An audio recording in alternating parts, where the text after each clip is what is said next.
오늘은 하나님을 향하는 믿음, 하나님을 향하는 믿음이라는 제목으로 우리 하나님 말씀 함께 나누도록 하겠습니다. 기독교 신앙은 십자가 희생으로 죄와 죽음에서 우리를 건져내신 그 예수 그리스도를 믿는 것이고, 또 우리의 삶은 그분이 가신 앞서가신 그 길을 따라가는 삶이고, 또 자기를 부인하고 자기 십자가를 지는 삶입니다. 그러니까 이거 하지 않으면 그리스도인 아닙니다. 그래서 자기 부인이 반드시 있어야 되고, 또 자기 십자가를 지고 예수 그리스도께서 휘장 너머로 앞서가신 그 길을 뒤따라가는 그 삶이 반드시 우리의 삶에 나타나야 됩니다. 신앙이 어릴 때는 그런 게 없어 보이고 그렇게 살지 못하는 것 같아도, 그 어느 정도 시간이 되면 하나님께서 반드시 우리를 자기 부인의 삶과 자기 십자가를 지는 삶으로 반드시 인도해 가십니다. 그게 선택받아 구원 얻은 자들의 증표예요. 그래서 우리를 택하신 이유가 거룩하고 흠이 없게 하시려고 택하셨다고 에베소에서 분명하게 선포하고 있기 때문에, 거룩함과 흠이 없음을 추구하고 그것을 위해서 분투하는 삶의 모습이 나타나지 않으면 그 택하심 자체가 무의미해지고 택하심을 확증할 수 없는 삶이 되는 겁니다. 그래서 반드시 앞서가신 주님을 따라서 자기를 부인하고 자기 십자가를 지는 삶의 모습이 나타나야 되는 거죠. 바울이 데살로니가에서 복음을 전하다가 유대인들의 박해를 피해서 고린도에 이제 내려왔는데, 이제 거기서 데살로니가인들에 대한 소식을 듣고 편지에 내가 너희로 인해 큰 기쁨과 감사를 느끼는데, 이유가 뭐냐? 성령의 기쁨으로 말씀을 받아 모든 믿는 자들의 본이 되었기 때문에 내가 너희로 인해서 기쁘다. 이렇게 기록을 했습니다. 여기 본이라는 헬라어가 튀포스인데, 이게 본이 무슨 뜻이냐면 몽둥이나 주먹으로 때린다는 뜻이에요. 그럼 데살로니가 교회 성도들이 모든 그 주변 믿는 자들에게 본이 된 이유가 뭐냐? 몽둥이나 주먹으로 많이 맞았다는 겁니다. 그게 본이라는 뜻입니다. 그러니까 몽둥이로 사람을 때리고 주먹으로 때리면 멍이 남죠? 그게 본이에요. 본이 남았다는 거예요. 자국이 남았다는 겁니다. 그러니까 지금 여기 쓴 단어, 본이라는 단어가 많이 맞았다. 몽둥이로도 맞고 주먹으로도 맞고 멍들고 상처가 많이 남아서 그 본이 새겨졌다. 이런 뜻입니다. 이렇게 교회가 많은 환난을 받았기 때문에 당연히 이런 단어를 끌어다 쓴 것이고, 바울도 많은 고난과 환난, 또 많은 매를 맞아봤기 때문에 이런 단어를 쓴 거죠. 이게 굉장히 역설적인 단어입니다. 많이 맞았고 많이 몽둥이로 두들김을 당했기 때문에 믿는 자들의 본으로 남겨졌다. 예수 그리스도의 흔적과 상처와 멍과 아픔과 찢긴 자국들이 남아졌다는 거예요. 근데 이제 세상이 보기에는 굉장히 이상한 짓들을 하는 겁니다. 그러니까 여러분, 교회를 보면 세상은 이해를 못하게 돼 있어요. 당연한 거예요. 교회는 세상의 그 결핍과 문제와 상처들과 어그러진 것들이 왜 그런지를 알 수 있죠. 그들에게 그리스도가 없기 때문에 그런 상처들이 생긴다는 거 우리는 알 수 있고 분별이 되는데, 세상은 교회를 볼 때 분별이 안 돼요. 저 사람들은 왜 저렇게 희한하게 살까? 왜 저렇게 특이할까? 저 양육 시간에 그랬잖아요. 저희로 너희 착한 행실을 보고 하늘에 계신 아버지께 영광을 돌리게 하라 그랬는데, 그리스도인은 착하게 사는 겁니다. 근데 착한 게 특이한 거예요. 그 특이함이 예수 그리스도 안에서의 착함이기 때문에 세상에 볼 땐 특이해 보이는 것이고, 왜 저렇게 특이하게 살고 왜 저렇게 바보같이 사는지 이해가 안 되는 거죠. 신기한 거예요. 상식적으로 파악이 안 되니까. 그거는 이제 하나님의 말씀 안에 거하는 사람들만 알 수 있는 얘기들입니다.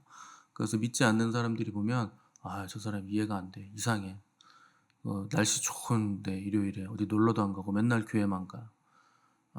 그것도 가서 일도 하고 뭐 봉사도 한다 그러고 저녁 늦게까지 있다 오고 항상 바쁘고, 돈을 받으면서 하는 것도 아니고 돈을 내가면서 저런 짓을 하는 게 이해가 안 되죠.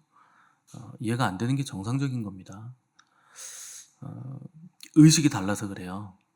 그 사람은 그 의식이 두 가지로 들어오는데, 하나는 체험을 통해서 들어오고 하나는 사랑을 통해서 들어옵니다.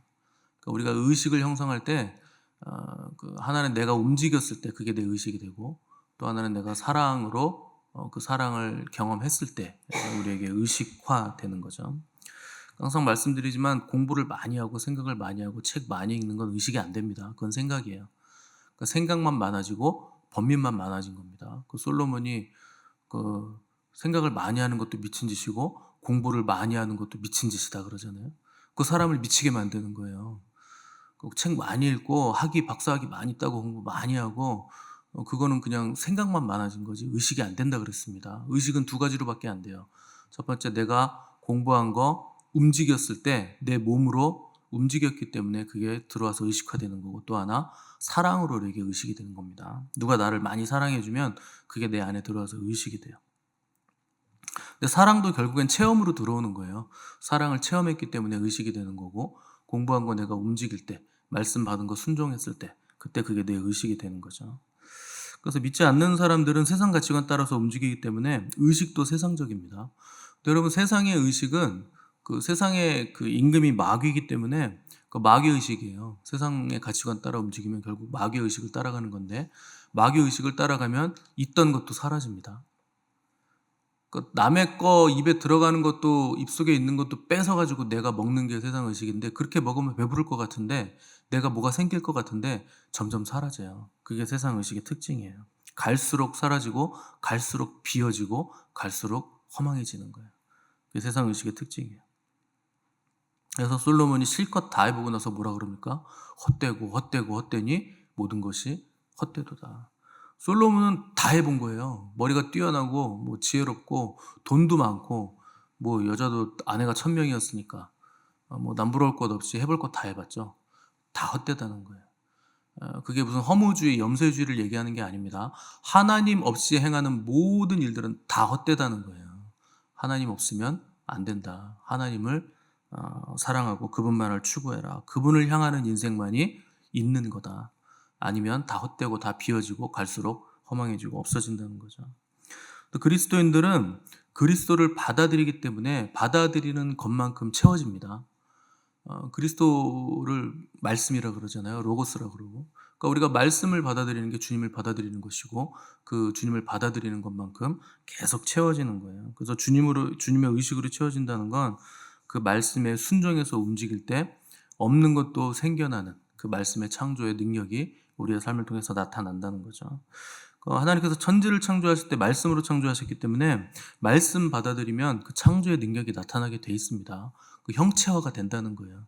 그래서 말씀을 붙잡고 순종하면 없던 것도 생겨나고 채워지고 충만을 이룰 수 있게 되는 거죠. 그래서 오늘 8절 보시면 사도 바울이 데살로니가 교회 성도들을 향해서 주의 말씀이 너희에게로부터 마게도냐와 아가야에만 들릴 뿐 아니라 하나님을 향하는 너희 믿음의 소문이 각처에 퍼졌으므로 우리는 아무 말도 할 것이 없노라. 우리가 복음을 열심히 데살로니가 교회 성도들에게 전하고 주변에 전해야 되는데, 데살로니가 교회 성도들이 굉장히 짧은 시간에 복음 받아들이고 그들이 복음 전하는 자들이 됐다는 거예요. 그 소문이 막 퍼져나가고 자기들이 복음을 막 전하고 하니까 우리는 말을 하지 않아도 되겠다. 복음이 너희들을 통해서 소문으로도 퍼져나가고 너희 입술로도 퍼져나가고 우리는 할 일이 없다. 이렇게까지 얘기를 했다는 거예요. 여기 마게도냐와 아가야 지방에 나오는데, 요거는 뭐 우리나라로 치면 뭐 경기도, 충청도 이런 거 얘기하는 겁니다. 그리고 그 마게도냐에 무슨 도시가 있냐? 빌립보, 데살로니가, 베레아, 네아폴리 이런 도시가 있고, 아가야 지방은 바울이 편지를 지금 쓰고 있는 고린도라는 도시가 있고, 그다음에 아덴, 아테네죠. 그리고 겐그레아, 스파르타 뭐 이런 굵직굵직한 도시 국가들이 있던 지역이 아가야 지방입니다. 근데 그런 마게도냐나 아가야 지방에 데살로니가 교회 성도들의 믿음의 소문이 퍼져 나갔다는 거예요. 그러니까 이들이 짧은 기간에 엄청난 믿음을 소유하게 됐다는 거죠. 여기 퍼져 나갔다는 헬라어가 메아리치다라는 뜻이에요. 그래서 울려 퍼지다, 메아리치다. 그러니까 복음을 바울이 전했더니 데살로니가 교회 성도들이 그 복음을 메아리처럼 똑같이 울려 퍼지게 했다는 거예요. 그대로 바울이 전한 복음을 또 퍼뜨렸다. 그리고 각처에 소문이 퍼져나갔다. 그러니까 무슨 소문이냐면 그들이 유대인들의 핍박 가운데서도 믿음을 잃지 않고 굳건히 지켰다 하는 소문이 퍼져나갔다는 겁니다. 그러니까 이 데살로니가 교회 성도들의 특징은 짧은 시간에 복음의 정수를 받아들여서 바울 복음의 정수를 받아들인 거죠. 그리고 그 믿음을 가졌는데 그 믿음의 대상과 초점이 분명했다 하는 겁니다. 어떻게 할 수 있느냐? 핍박이 있는데도 불구하고 흔들리지 않은 거. 그건 믿음의 대상, 초점이 분명했다는 거예요. 믿음이 흔들리는 이유는 믿음의 초점이 불투명하기 때문에, 그 흐릿하기 때문에 흔들리는 겁니다. 그래서 흔들리는 거지, 믿음의 대상이 제대로 하나님께 고정이 잘 돼 있으면 타협하지 않고 변질되지 않게 돼 있어요. 특별히 그 믿음의 초점을 자기에게 두는 사람들이 있습니다. 그래서 내 믿음, 내 성격, 또 나의 상태, 이런 거에 믿음의 그 초점을 두고 그 기반을 나에게 두면 밤낮 흔들립니다. 아침에 좋았는데 오후엔 또 흔들리고, 저녁에 좋았는데 새벽에 또 흔들리고, 그 하루에도 수십 번씩 천국과 지옥을 왔다 갔다 하잖아요. 그 내 감정은 그런 겁니다. 근데 거기에다가 내 기반, 믿음의 기반을 두면 그 반드시 흔들리게 돼 있죠. 그래서 믿음의 기반은 항상 어디에 있어야 되느냐? 하나님께 가 있어야 됩니다. 그 믿음은 믿음의 대상에 대한 전적인 신뢰예요. 근데 믿음의 대상이 엄한 곳에 가 있으면 안 되는 거죠. 내 열심에 가 있거나, 내 똑똑함에 가 있거나, 내 행위에 가 있거나, 율법적인 그 완전 무결함 이런 데 가 있으면 반드시 믿음은 흔들리게 돼 있고, 그 믿음의 기반은 우리에게 마지막에 우리 뒤통수를 치게 돼 있죠. 그 사기당하는 거예요. 그래서 항상 하나님 외에 다른 데 믿음의 기반을 두면 안 됩니다. 왜냐하면 믿음의 대상은, 믿음이라는 건 변하지 않는 것에 기반이 있어야 되거든요. 근데 땅에 있는 모든 것들은 변해요. 그 하나님께서 세상을 창조하실 때 변하게 창조하셨기 때문에 그 말씀 에너지로 창조하셨다는 것 자체가 변한다는 뜻입니다. 말씀 에너지는, 그 에너지라는 것 자체가 움직여요. 파동이고 주파수고 힘이기 때문에 어딘가를 향하죠. 그리고 과학자들이 밝혀낸 것이 그 말씀 에너지의 근본적인 힘, 주파수, 빛, 그런 거 발견해낸 겁니다. 파동, 이렇게 얘기를 하는 거죠. 근데 그건 어딘가를 향하게 되어 있고, 움직이게 되어 있고, 계속 변하게 되어 있는 거예요. 그러니까 어딘가로 가야 되는데, 하나님께로 가면 제대로 가는 건데, 엄한 데로 가는 사람들이 많은 거죠. 근데 땅에는 모든 것들이 다 변해가는데, 하나님을 향해 가는 것 외에 다른 것에 믿음의 기반을 두면 그 엄한 데로 가는 겁니다. 그럼 믿음의 기반이 될 수 없는 거예요. 그래서 세상에서 제일 미련한 사람이 사람 믿는 겁니다. 사람은 절대 믿으시면 안 돼요. 기독교인이 사람을 안 믿으면 어떡합니까? 그런데 믿음의 대상은 사람이 절대 될 수 없습니다. 믿음은 하나님께만 향해야 되고, 사람은 그냥 사랑의 대상일 뿐입니다. 사랑해주고, 기다려주고, 참아주고, 설득하고, 안아주고, 이런 것만 할 수 있는 거지. 나 저 사람 믿어. 그래서 저 사람을 믿어볼래. 이렇게 해가지고 믿음의 대상을 사람에게 두면 그것도 나중에는 이상해지는 겁니다. 다 뒤틀려요. 왜곡되고. 그래서 그 잘못되고 뒤틀리고 인생이 왜곡되는 그 까닭은 그 믿음의 기반을 잘못 뒀기 때문에 그래요. 우리 소망을 둘 때 우리는 사람에게 자꾸 소망을 둡니다. 제일 많이 소망 두는 게 자식이에요, 자식. 자식에게 소망 두고 내 자식이 잘 돼야 되는데 이런 생각을 하죠. 그 다음에 그 공부를 잘해야 되는데, 그러다가 이제 학교를 잘 가야 되는데, 그다음에 직장을 잘 들어가야 되는데, 그러다 결혼을 잘해야 되고 며느리를 잘 봐야 되는데, 그 다음엔 손주를 잘 낳아야 되는데, 그 다음부터 이제 또 어떻게 시작됩니까? 우리 손주가 잘 돼야 되는데, 학교를 잘 가야 되는데, 계속 도는 거예요. 이게 끝도 없죠. 그 다음에 그 손주가 결혼하면 증손자한테 또 그럴 거 아닙니까? 우리 증손주가 잘 돼야 되는데. 자녀를 하나님께 맡겨야지 어떻게 내가 그걸 책임집니까? 늘 얘기 드리잖아요. 자녀는 여호와의 기업이라고. 내 기업이 아니에요. 그 자녀는 여호와께 맡기고 하나님께 드려야지, 그걸 내가 어떻게 해서 될 게 아닙니다. 그래서 우리가 소망해야 될 건 참된 것이어야 되지 사람이면 안 되는 거예요. 그래서 날마다 참된 하나님을 향해서 나가고, 그 은혜의 보좌 앞으로 나가서 하나님의 것을 받아서 우리가 무언가를 하려고 해야지, 자꾸 사람에게 기대를 하면 안 되는 겁니다. 그 주님이 계신 보좌를 우리가 시은자라고 부르잖아요. 그 은혜의 보좌예요. 은혜가 무한히 흘러나온다. 그래서 은혜의 보좌입니다. 거기로 가야 된다는 거예요. 그래서 그 보좌에 누가 계시냐? 주님이 계시기 때문에. 그 주님은 슬퍼할 이유가 없으신 분인데 우리 때문에 슬픔 당하셨고, 또 고통 당하실 이유가 없는데 우리 때문에 고통 당하셨고, 또 고독하실 필요가 없는데 우리의 고독을 채워주기 위해서 고독하셨던 분이에요. 그래서 이 땅에서 행하신 모든 것들을 다 가지고 하늘 보좌에 오르셔서 지금도 그 보좌 앞에 나오는 사람들에게 모든 것을 주시는 분이 우리 주님이십니다. 그러니까 그 보좌 앞으로 나가셔야지 자꾸 사람 찾아다니면 안 돼요. 여기저기 뭐 쫓아다니면 안 되는 겁니다. 그래서 보좌 앞으로 나아가야 참된 기쁨이 충만해집니다. 그 사람들은 기쁨을 찾아서 여기저기 다니는데 소용없어요. 주님 앞에 가지 않으면 아무 소용없습니다. 사람이 그 기쁨이 충만하면 그 몸에서 엔돌핀 나온다 그러는데, 엔돌핀이 암세포하고 질병의 세포들을 잡아먹는답니다. 그래서 기쁨이 충만하면 엔돌핀이 나온다는 거예요.